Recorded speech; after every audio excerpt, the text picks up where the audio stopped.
Let me tell you how it really went down. Not just the money. Not just the note. But the betrayal. Because that's where this story begins, not with a $10 million deal. It starts with a lie. And the moment I realized my wife had been cheating on me. Her name was Claire. We'd been together since college. Met at a tailgate party during a brutal November rainstorm. She was soaked, laughing, holding a beer like it was a trophy. I handed her my jacket. She never gave it back. 12 years later, I still had the same jacket. And she still had my last name. But somewhere along the way, the love got quiet. Not gone. Just buried. Under routines. Under silence. Under the weight of things we didn't talk about. I was building a company. She was managing her boutique design firm. We were both busy. Both tired. And somewhere in that exhaustion, we stopped seeing each other. I didn't notice at first. But then the little things started adding up. She'd leave her phone in the bathroom when she showered, something she never used to do. She started working late. Client dinners, she'd say. Networking. I believed her. Until I didn't. It was a Thursday night. I came home early from a canceled meeting. Rain was coming down hard. I pulled into the garage, saw her car wasn't there. Not unusual. But something felt off. I walked inside, dropped my keys, and noticed her phone on the kitchen counter. Face up. Which was strange, she always kept it face down. I didn't touch it. But a notification popped up. A text. From a number I didn't recognize. Can't wait to see you. Room 214. Same place. And then, a second later. And don't forget the wine. You know how I like it. My stomach dropped. I stood there, staring at that screen like it was a bomb about to go off. Then I saw the name pop up in her recent calls. Derek. I knew that name. He was a guy from her office. Tall, always wore those tight-fitting shirts like he was trying too hard. Came over once for drinks. Laughed too loud. Made a joke about me being the silent type. Claire had giggled. At the time, I thought nothing of it. Now? It felt like a knife twisting. I didn't confront her. Not then. I left her phone where it was. Went to bed. Pretended to sleep. When she came home at 1:17 a.m., I was awake. She smelled like wine. And cologne. Not mine. I didn't say a word. But the next day, I started watching. And what I found broke me. I'm not a detective. But I'm not stupid. I checked her calendar. Client meeting, Friday 8 p.m. Location, downtown. I drove by her office. Lights off. No cars. Then I followed her. Not to prove anything. Just to know. I parked 2 blocks away, engine off, rain tapping the windshield. At 8:03 p.m., she pulled up to the Havenwood Motel, one of those old roadside places with flickering neon and long-term rates. She wasn't alone. Derek got out of his car. Same tight shirt. Same smirk. They hugged. Then kissed, long, slow, like they'd done it 100 times. I sat there, hands gripping the wheel, heart pounding. Not from anger. From grief. Because in that moment, I didn't just lose my wife. I lost 12 years of memories. Of birthdays. Of late-night talks. Of holding her hand in the hospital when her dad passed. All of it, tainted. I didn't go in. Didn't yell. Didn't smash anything. I just drove home. And the next morning, I sat her down at the kitchen table. Did you go to the Havenwood last night? I asked. She froze. What? No. Why? Because I saw you, Claire. With Derek. Her face went pale. Then she tried the tears. It was a mistake. It only happened twice. He means nothing. Twice? I said. Then why does he know how you like your wine? She didn't answer. I stood up. We're done. She begged. Promised to change. Said she'd quit her job. End it with him. But trust? Once it's broken, you can't just tape it back together. So I told her to pack her things. She didn't. Said she wasn't leaving. That the house was half hers. So I moved out. But I kept access. Security cameras. Smart locks. And I didn't deactivate anything. Because something in me, something cold and quiet, knew this wasn't over. And I was right. While all this was happening, I was closing the biggest deal of my life. $10 million. A tech acquisition. Months of negotiations. Late nights. Travel. Stress. But it wasn't just about the money. It was about proving I could build something real, something that didn't depend on anyone else. The client, Mr. Ellison, was old school. Loved drama. Wanted a symbolic handoff. So he had a duffel bag made, top grain leather, heavy, filled with stacks of fake $100 bills. Looked real. Felt real. But worthless. The actual money would wire Monday morning. But Ellison wanted me to feel it. To carry it home like a king. I agreed. The final papers were signed at 7:42 p.m. I looked at my watch. Smiled. This is it, I thought. The moment I'll remember. Funny how life works. Because I was right. I just didn't know why. That night, I walked into the house, our old house, exhausted. Claire was there. We weren't living together, but she still had her things. Still came by to pack. She was in silk pajamas, glass of wine in hand. I dropped the bag on the couch. She looked at it. Is that it? I nodded. 10 million. It's done. Her eyes lit up. Is it real? I laughed. Nah. Just fake bills. For show. Real money hits Monday. She reached for it. You trust me with it? I shrugged. It's not real. And you're still my wife, on paper. She smiled. I'll keep it safe. In the closet. I kissed her cheek, more out of habit than anything, and went to bed. When I woke up the next morning, she was gone. Clothes? All gone. Drawers empty. Phones off. And the bag? Missing. On the kitchen counter, where her coffee mug should have been, there was a note. Folded. Neat. Thanks for the money, babe. I'm starting over with Derek. Good luck starting from scratch. Claire. I read it once. Then again. Then I started laughing.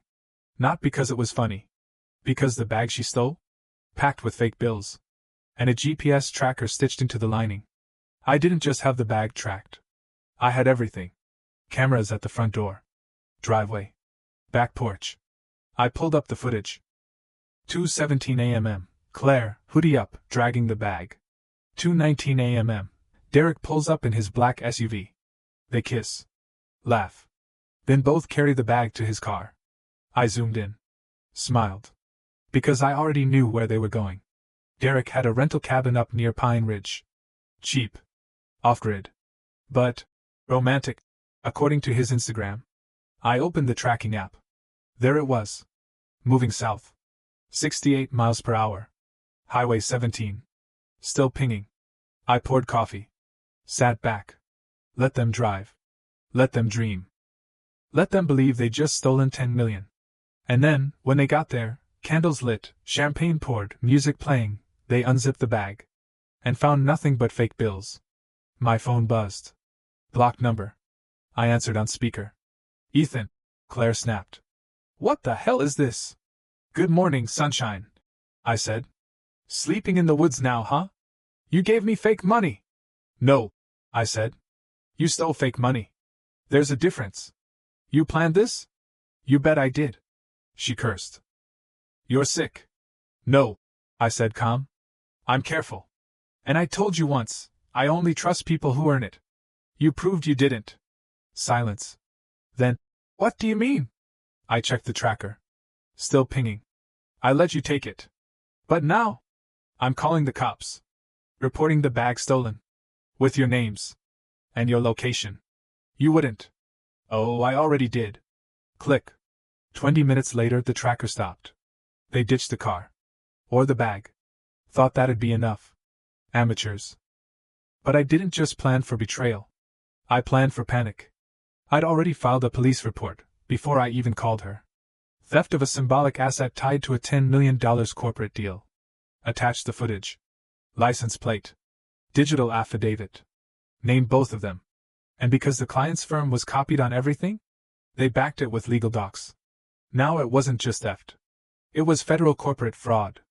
Cops had no choice but to act. 10:12 a.m., same day. My lawyer texts me a photo. Derek, face down on a police car, cuffs on. Claire screaming in the background, tear-streaked, barefoot on gravel. Message, arrested without incident. Bag recovered. Contents confirmed. Charges pending. Want to press felony or walk away? I stared at it. Then smiled. 2 days later, I'm in a police station conference room. Claire and Derek are being questioned. DA's circling. I give my statement. Calm. Clear. Hand over the footage. Confirm the bag was company property. Then I sign a waiver, dropping major charges. But only on one condition. The arrest records stay public. No sealing. No favors. Her lawyer pleads with me. She'll lose everything if this goes on record. She's got no prior. Think of her reputation. I lean back. Oh, I say. And the next guy she meets? He'll Google her name. And he'll know exactly what she's capable of. He blinks. She stole from her husband. Ran off with her coworker. She doesn't get a second chance. She gets one when she earns it. I sign the last form. Stand up. Look him in the eye. Tell her, good luck starting from scratch. Claire got out on bail a few days later. No charges pressed, for now. But the damage? Already done. The second that arrest photo hit local gossip sites, her world collapsed. Friends? Gone. Job? Fired the next morning. Social media? Flooded with thief, cheater, gold digger. But the real gut punch? Her family. I didn't tell them a thing. Didn't have to. The internet did. Her mom emailed me, Ethan, I'm so sorry. We had no idea. She's not the daughter we raised. You didn't deserve this. We support whatever you decide to do. I didn't reply. I was done talking. Meanwhile, I rebuilt. Quietly. Strongly. The $10 million deal? Cleared without a hitch. My client? Impressed by how I handled the theft. Introduced me to 3 new partners. Within a month, my firm expanded into 2 new markets. And I used the whole thing, Claire's betrayal, to build my brand. Wrote a LinkedIn post, what I learned about business after someone I loved tried to steal everything. Went viral. Not because I named names. But because the message hit hard. Guard your empire, even from the people who smile beside you. Suddenly, speaking offers. Book deals. Documentary pitch. And Claire? Stopped trying to rebuild a name she never really had. Then came the final piece. A package showed up at her new place. I had a contact in real estate, found out where she was renting now. Tiny 1-bedroom. Low-income neighborhood. A far cry from our old high-rise. Inside the box? 1 fake $100 bill. A flash drive with the full security footage. And a note, handwritten in black ink. This is what you stole. This is what you lost. This is why you'll never matter to me again. No anger. No threats. Just closure. The kind that wraps tight. Like a noose. Quiet. Final. A year passed. Funny how fast life changes when you cut out the rot. I wasn't that guy anymore, the one who handed over trust like it was nothing. The husband hoping his wife wouldn't notice someone better. I was sharper now. Wiser. Richer in every way that counted. My company? 3 new offices. A small loyal team. People who earned their place.